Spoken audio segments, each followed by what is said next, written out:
If this note is written for guitar, what is the sounding pitch? A little background first. There are certain instruments that are transposing instruments. That means that the note that's written on the page is not actually the note that comes out of the instrument.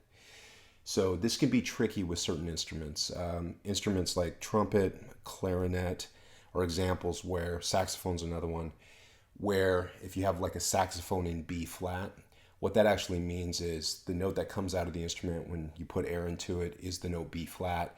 And the player is taught that when they push air into the instrument and they don't do anything with the valves, the note that comes out is a C. So the instrument is always sounding a whole step lower than what's written on the page.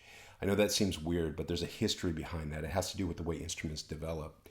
In the case of guitar is actually an octave transposing instrument, meaning that the note that's written on the page is an octave higher than the note that comes out of the instrument. So the answer here, it's this lower B flat. That's the actual sounding pitch when you play this B flat, when you're reading notation for the guitar.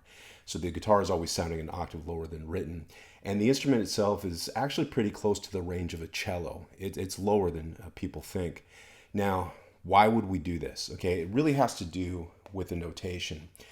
If you wrote guitar music at pitch, you'd probably need a grand staff like you do for piano, because you'd have a lot of notes down in kind of this range where you're into the bass clef and you're kind of, going in between the two clefs. And so you would end up with lots of ledger lines. You'd need a grand staff. It's going to be simpler to just write everything an octave higher than written. And that's what we end up doing. So you can just live in treble clef. And for guitar music, it can be a little tricky because you'll get in standard tuning, you've got the low E there, or up at the 12th fret on the first string, you get this note up here, the higher E. So you do have to deal with ledger lines to some degree, but at least you don't have to deal with multiple clefs. Okay, so that's it.